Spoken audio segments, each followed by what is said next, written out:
물론 1장부터 4장이 다 유언장이지만 이 4장은 좀 강해요. 그래서 1절에 보면 하나님 앞과 산자와 죽은 자를 심판하실 그리스도 예수 앞에서 그의 나타나실 것과 그의 나라를 두고 어떻게 명한다고 그래요?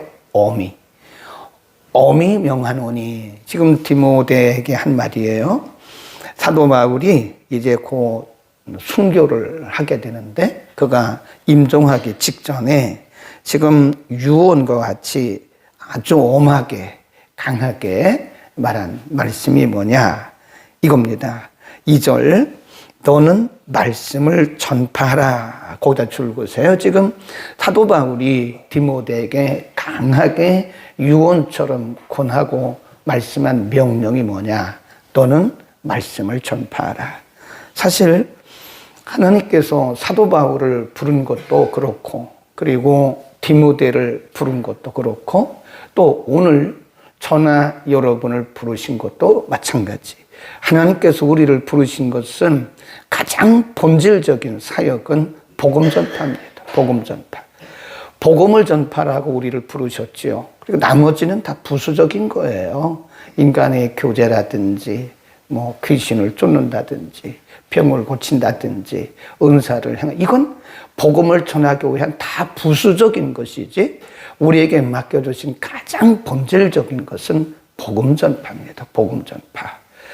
그래서 지금 사도 바울이 임종하기 직전이라고 보시면 돼요. 임종하기 직전에 디모데에게 강하게 유언한 것이 뭐냐, 너는 복음을 전파하라. 말씀을 전파하라. 그 말은 복음을 선포하라 그 말이에요. 그래서 전파란 말은요 선포입니다. 선포. 너는 복음을 선포하라.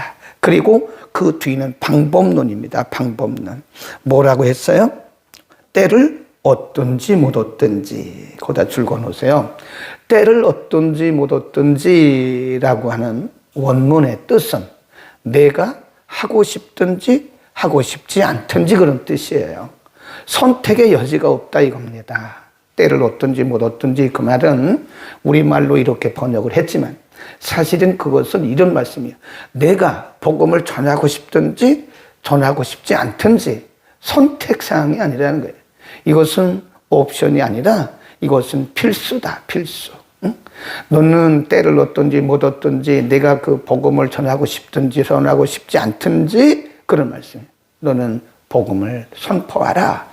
그 다음에 그 뒤에 보면 뭐라고 그랬어요? 항상 힘써라. 항상 힘써라. 이 말은 24시간 하라 그런 뜻이 아니고요. 언제나 때를 얻든지 못 얻든지 내가 하고 싶든지 하고 싶지 않든 간에 너는 언제나 복음 전파에 시선을 두고 또 인생의 목표를 두고 복음을 선포하라 그런 뜻입니다. 항상 힘쓰고 오래 참, 그 다음에 가르침, 견책, 징계, 권하라. 이것도 다 방법론이에요. 방법론. 복음을 전파하는데 오래 참으라 그 말은요, 그 뒤에 가보면 사람들이 복음을 다 받아들이는 게 아니에요. 복음을 거부하는 사람도 있어요. 그래도 그때 포기하지 말라 이거예요. 네, 오래 참음이란 거 그겁니다. 복음을 거부하는 자들을 복음을 안 듣는다고 해서 포기하지 말고 그래도 오래 참고 지속적으로 우리가 복음을 전해야 된다 그런 말씀이고요. 오래 참음, 그 다음에 가르침으로 견책, 경계, 권면, 때로는 강하게 경책하듯이 하고 때로는 부드럽게 권면하기도 하고 그런 거예요. 복음 전파의 방법이라고 하는 것은 강약을 조율한다. 대상에 따라서 어떤 때는 강력하게 말해야 되고 어떤 때는 대상에 따라서 어린아이를 대하는 것처럼 좀 약하게, 그래서 강약을 조절해 가면서 복음을 선포하라 그런 뜻이죠. 그러니까 복음 선포의 방법이 딱 정해져 있는 건 아니에요. 네. 그 상황마다 그리고 그 대상마다 각각 다른 방법을 가지고 어떤 때는 강하게, 어떤 때는 책망하고, 어떤 때는 권면하고 이러면서 복음을 전해야 된다 그런 뜻이죠. 그 다음에 경계를 합니다. 시대를 알려주는 거죠. 3절에 보면 때가 이르리니 사람이 바른 교훈을 받지 아니하고 복음을 받지 않는다는 거예요. 이단들의 그런 사상은 잘 듣는데 바른 교훈을 받지 아니하고 귀가 가려워서 자기 사욕을 좇을 스승을 많이 둔다. 이 귀가 가렵다 그 말은요, 이 마지막 시대 사람들은요, 자기 귀를 즐겁게 해주는 사람을 따라가요. 그래서 가방 들고 여기 갔다 저기 갔다 저기 갔다 여기 갔다. 물론 사람마다 취향이 있죠. 사람마다 취향이 있으나 그러나 복음의 본질은 바뀌는 게 아니에요. 응? 때로는 복음이 하나님의 말씀이 우리에게 쓴 말씀이 될 수도 있고 때로는 하나님의 말씀이 우리에게 달콤한 말씀이 될 수 있어요. 근데 마지막 때가 되면 사람들이 이것도 극단적인 이기주의예요. 자기 마음에 맞는 것만 먹는 거죠. 자기 마음에 맞는 것만 듣는 거예요. 이 귀가 가려워서 자기의 사욕을 쫓을 그런 스승을 따라다니는데 그런 이단, 그러니까 이단들이 많아요. 굉장히 많습니다. 우리나라의 이단자들이 얼마나 많은지 몰라요. 그래서 우리가 이 시대는요, 믿음의 이 정조를 지켜야 됩니다. 믿음의 중심을 지켜야 되고 여기 갔다 저기 갔다 저기 갔다 여기 갔다 그러면요, 그건 믿음이 자라지를 않아요. 그래서 우리는 내 마음에 맞든 안 맞든 내 그 취향에 안 맞아도 하나님의 말씀이면 그 말씀을 받고 은혜를 받아야지 자기 귀가 가려워가지고 그건 나를 즐겁게 하는 거죠. 그렇죠. 예배가 나를 즐겁게 하는 겁니까? 아니에요. 만일 여러분들이 은혜 받기 위해서 예배를 드린다면 또 깊이 생각해요. 예배는 은혜 받기 위해 드리는 게 아니에요. 엄밀히 말하면 예배는 하나님 앞에 드리는 겁니다. 근데 우리는 예배를 통해서 은혜를 받으려고 그래요. 물론 예배 통해서 은혜를 받죠. 당연히 하나님은 예배를 통해서 우리에게 은혜를 공급해 주시기 때문에 예배를 통해서 은혜를 받아요. 그러나 그것이 목적은 아니에요. 내가 은혜를 받든 못 받든 우리는 하나님 앞에 예배를 드려야 되는 거예요. 그런데 이거와 똑같은 거죠. 만일 우리가 은혜 받기 위해서 예배를 드린다면 내가 복 받기 위해서 11조 드리는 것과 똑같아요. 그렇죠? 우리가 11조를 복 받기 위해 드립니까? 하나님의 명령이기 때문에 복을 안 받든지 받든지 드리는 거예요. 그러면 하나님이 약속하셨기 때문에 복을 주시는 거죠. 아멘. 우리는 말씀의 본질을 잘 이해를 해야 돼요. 자기 사욕을 쫓으면 안 돼요. 자기 귀에 맞는 것만 쏙쏙 빼먹고 그리고 안 들어요, 나머지는. 그거는 성도의 자세가 아니다. 그런 얘기예요. 마지막 때가 되면 사람들이 그렇게 변한다. 이게 변해요. 너도 나도 할 것 없이 사람들이 다 자기 사욕을 좇을 스승을 따라서 여기 갔다 저기 갔다 그러는데 우리는 믿음의 정조를 지키고 하나님의 말씀이 우리 가운데 있기를 축원합니다. 그 다음에 4절 시작. 또 그 귀를 진리에서 뭐해요? 돌이켜 뭘 따라간대요? 허탄한 이야기를 좇으리라 그랬어요. 마지막 시대의 사람들이 진리를 잘 안 듣는다니까요. 네. 그래서 누구에게 물어보세요. 당신은 교회 왜 오죠? 아, 나는 사람들을 만나서 사람들과 교제하러 온다고. 교회가 무슨 교제 장소입니까? 아니, 그거는 사람들과 교제하는 것은 카페 가서 하세요. 커피 마시면서. 여기는 교제하는 데가 아니에요. 물론 교회의 기능 중에 4가지 기능이 있는데 그 중에 하나가 교제인데 그것도 먹고 마시는 교제가 말하는 게 아니에요. 교회에서 말하는 교제는 말씀을 서로 쉐어하고 은혜를 나누고 기도, 그런 교제를 말하는 거지. 먹고 마시는 거, 커피 마시는 거야 뭐 카페 가면 더 많죠. 근데 교회를 그런 교제의 수단으로 생각하면 안 된대. 교회는 하나님께 예배드리고 또 기도하고 복음을 전하고.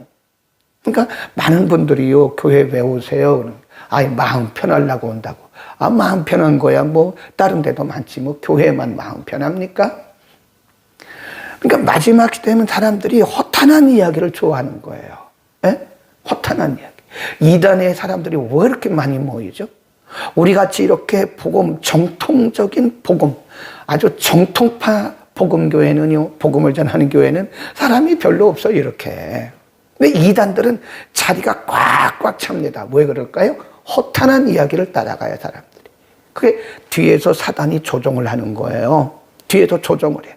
하나님의 말씀을 들을 귀를 딱 가리워요. 그리고 허탄한 이야기를 듣도록 거기에 배부르는 거예요. 자기 사욕이죠, 자기 사욕. 복음은 내 사욕이 아니에요.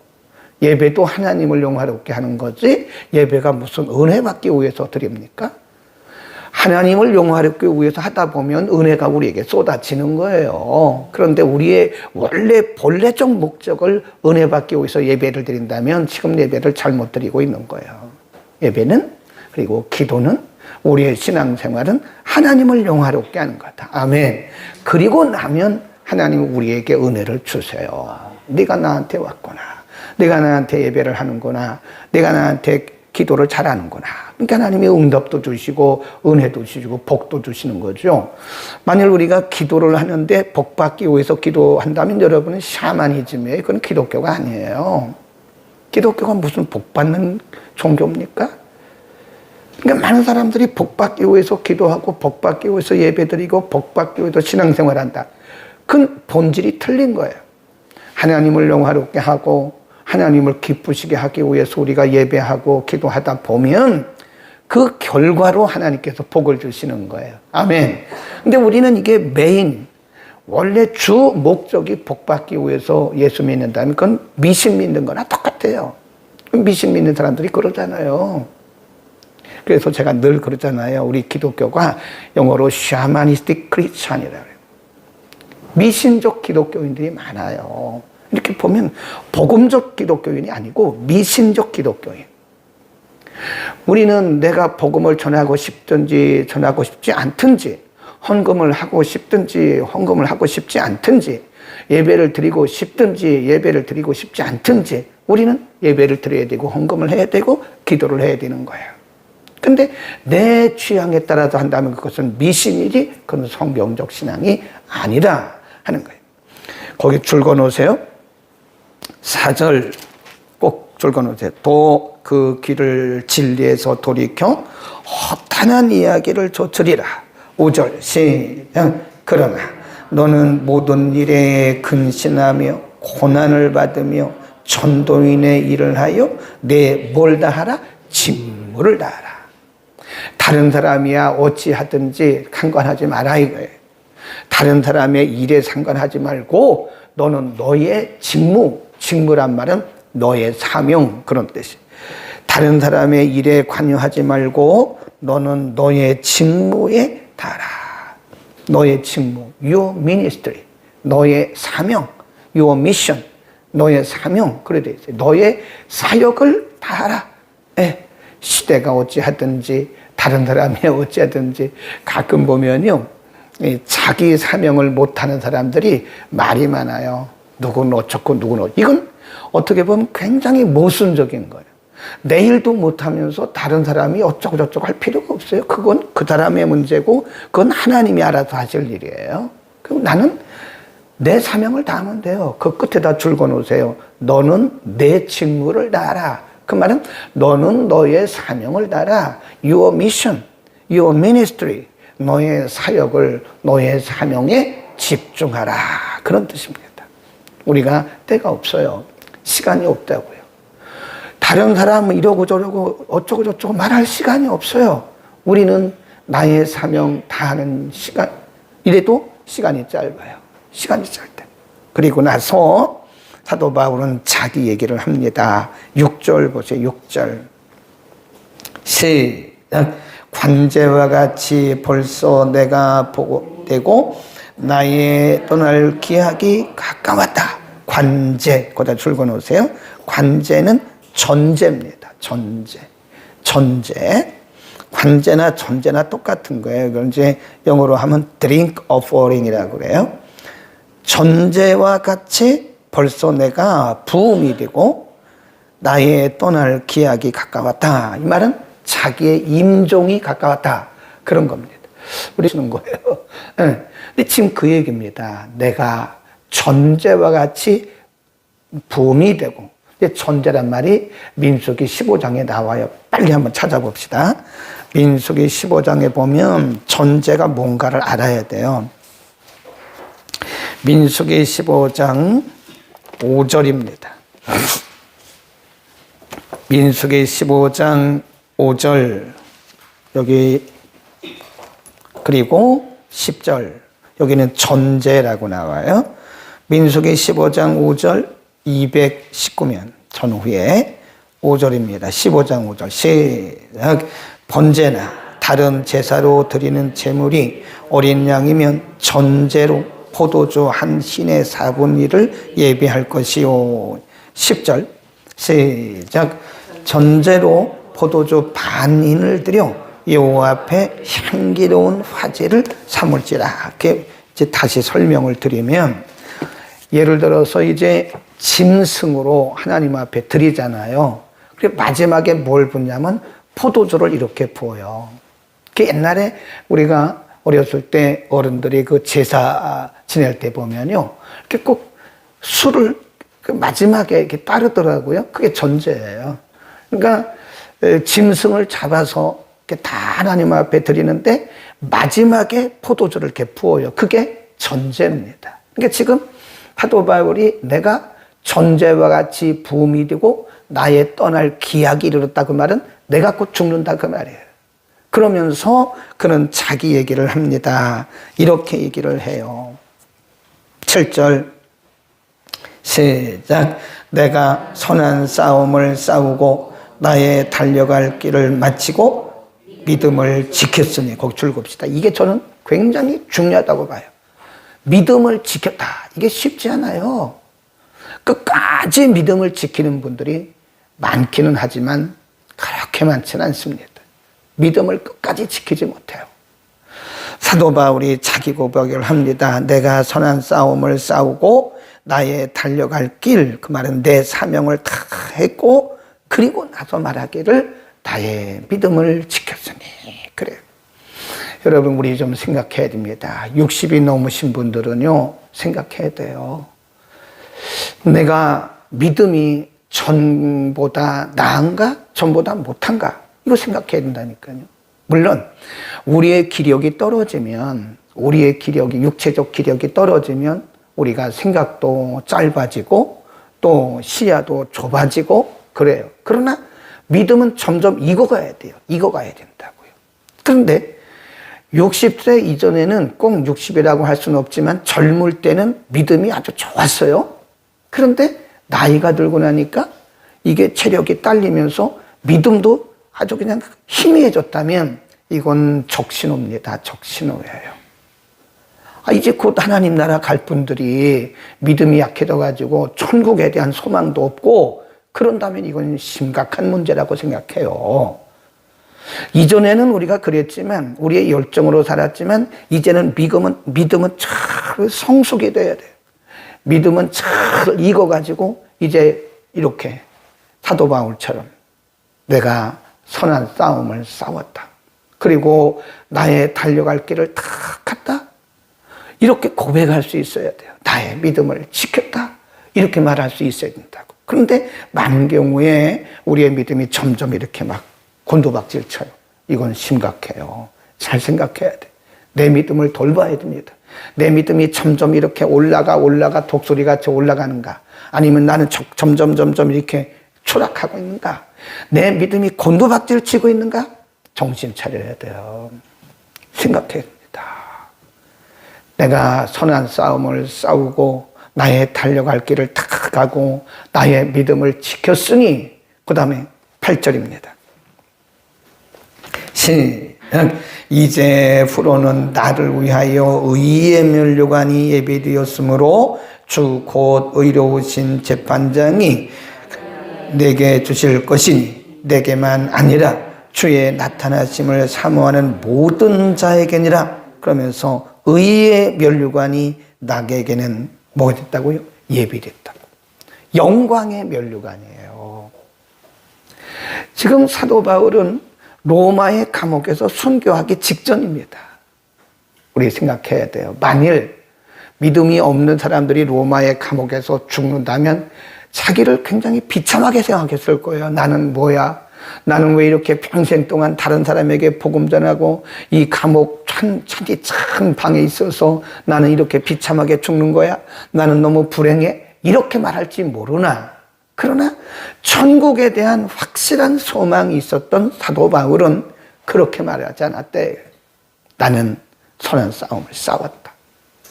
나는 나의 달려갈 길을 다 갔다. 나는 나의 믿음을 지켰다. 그러므로 나를 위해서 예비하신 그 의의 면류관, 영광의 면류관이 내게 예비되어 있다. 아멘. 이런 믿음을 가지고 우리가 신앙생활을 해야 됩니다. 근데 왜 우리가 자꾸 쪼그라들어요? 나이가 들면 믿음들이 쪼그라들어가지고 구원의 확신이나 있는가? 그렇게 의심할 만큼 믿음들이 점점 쪼그라들어가지고 저분 천국 갈 수 있을까? 이런 생각이 들어서는 안 된다는 거예요. 그래서 저는 우리 교회도 노인분들이 많으세요. 한국은 지금 노령 인구가 40%에 육박하고 있습니다. 교회의 대부분의 전체 성도의 40%가 노인들이에요. 한국 교회는 점점 좀 늙어가고 있어요, 지금요. 그래서 이 젊은 층들을 우리가 말씀으로 양육하지 않으면 유럽 교회를 그대로 달래요, 평소에. 일상에서 우리의 믿음을 지키려고, 우리의 영성을 지키려고 애를 써야 됩니다. 우리의 영성이 한번 떨어졌다가는요, 이게 올라온다는 게 보통 오래 걸리고 보통 힘든 게 아니에요. 응? 그래서 우리가 식사를 때를 맞춰 매일 먹잖아요, 매일. 응? 매일 먹어야 된다니까요.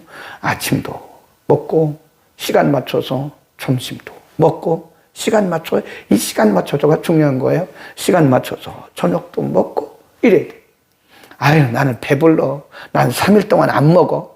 그랬다가는요, 이게 우리의 체계가 있어요, 체계.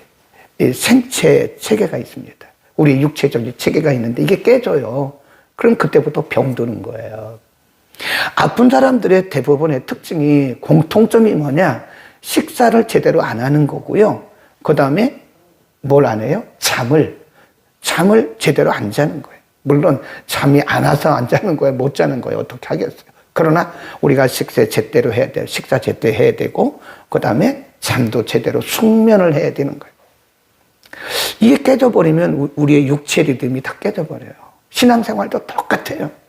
새벽 예배 하는 사람들은 새벽 예배를 생명 걸고 해야 됩니다. 이게 깨져버리면 영적인 체계가 이게 흔들리기 시작하는 거예요. 예배를 드리는 사람들은 주일 예배, 낮 예배, 밤 예배, 수요예배, 적어도 금요 기도회까지는 이거를 우리가 목숨 걸고 지켜야 됩니다. 누가 오라고 할 필요가 없는 거예요. 나를 위해서, 내 영성이 살기 위해서는 누가 하라 말아 할 필요가 없는 거예요. 내가 지켜야 되는, 내 건강 내가 지키는 거지 뭐. 누가 내 건강을 누가 지켜줘? 말은 해줄 수 있죠. 목사님 건강하세요. 그건 다 의미가 없는 일이에요. 그건 그냥 립 서비스 하는 거지. 내 건강 내가 지키는 거예요. 누가 내 건강을 누가 지켜줘요? 의사가 지켜줍니까? 의사는 병 들었을 때 고쳐주는 거지 건강을 지켜주는 건 아니에요. 병 들었을 때 필요한 분이 의사예요. 그러니까 내 건강은 내가 지켜야 돼요. 그렇죠? 그러니까 늘 우리가 육신의 건강을 책임지고 생각을 해야 돼요. 물론 하나님이 지켜주시지만 내가 할 일은 또 내가 해야 됩니다. 어떤 분은 그래. 하나님 내 건강 지켜주신다고 그러고 막 그냥 마음대로 먹고 마시고 마음대로 이러면 완전히 하나님 뭐라 그러실까요? 네가 그렇게 하면 나도 너를 책임 못 져. 그러신다니까요. 너 그렇게 살면 내가 책임 못 져. 그러신다고요. 그렇듯이 우리의 영적인 생활도 내가 책임을 져야 돼. 하나님과 내가 독대하면서 하나님과 내가 기도하면서 내가 책임져 주지 내가 어떤 큰 교회 나간다고 해서 그 교회가 내 신앙 책임 못 집니다. 유명한 목사님한테 가서 설교 들어요. 그렇다고 그 신앙이 스스로 지켜지느냐? 그 목사님이 내 신앙을 지켜주느냐? 도움은 줄 수 있지만 결국은 내 신앙의 건강은 우리 자신을 돌아봐야 돼요. 그래서 저는 매일 새벽마다 노인분들을 위해서 기도해요. 하나님, 건강도 중요하지만 노인분들의 연세 드신 분들의 권사님, 장로님, 이런 안수집사님 분들의 건강도 중요하지만 이분들이, 이 성도님들이 하나님 나라에 대한 소망을 갖게 하시고 그리고 그 믿음을 끝까지 지킬 수 있게 해달라고 저는 그게 제 기도의 제목이에요. 예, 육신의 건강도 중요하죠. 그러나 더 중요한 것은 신앙의 건강을 가지고 하나님 나라에 소망이 없으면 어떻게 살겠어요? 연세 드신 분들이. 어? 여러분 부모님을 위해서 기도하실 때도요, 꼭 그렇게 기도하세요. 하나님, 우리 어머니가 하나님 나라에 대한 소망을 가지고 믿음이 변치 않고 끝까지 믿음을 가질 수 있게, 우리 아버지가, 우리 할머니가 뭐 맛있는 거 사드리는 것도 중요하지만 그건 다 육적인 거예요. 그것도 필요하죠. 근데 그거보다 더 중요한 것이 구원의 확신이니까. 기도하겠습니다. 거룩하신 아버지, 오늘 우리는 사도 바울이 디모데에게 준 마지막 유언을 통해서 너는 복음을 전파하라. 내가 복음을 전파하고 싶든지 전파하고 싶지 않든지, 때를 얻든지 때를 못 얻든지 전파하라고 말씀하시면서 마지막 때가 되면 사람들이 귀가 가려워서 자기 사욕을 좇을 스승을 많이 두고 진리에서 돌이켜 허탄한 이야기를 좇을 것이라고 가르쳐 주셨습니다. 하나님, 우리의 사명은 복음을 전하는 것입니다. 듣든지 아니 듣든지, 때를 얻든지 못 얻든지 하나님의 말씀을 선포하는 것입니다. 우리의 사명을 끝까지 감당케 하옵소서. 사도 바울은 임종이 가까운 것을 알고 관제와 같이 나의 부험이 가까웠고 나의 떠날 기약이 가까웠다고 말하면서 그는 선한 싸움을 싸우고 나의 달려갈 길을 다가고 믿음을 지켰으니 이제후로는 나를 위하여 의의 면류관, 영광의 면류관이 예비되었다고 확신하고 있습니다. 하나님, 우리의 육체는 점점 쇠하여 가지만 우리의 믿음은 점점 강해질 수 있도록 우리에게 믿음을 통하여 주옵소서. 특별히 연세 드신 우리 성도님들에게 구원의 확신을 허락하시고 하나님 나라에 대한 소망을 갖도록 저들에게 더욱더 영적인 은혜를 부어 주옵소서. 오늘도 말씀 들은 모든 성도들에게 우리 각자 자신의 신앙을 돌아보게 하시고 주님, 다른 사람 일에 참견하지 말게 하시며 우리 자신의 믿음을 지켜 끝까지 우리의 달려갈 길을 다갈 수 있도록 은혜를 더하여 주옵소서. 예수 그리스도의 이름으로 기도드립니다.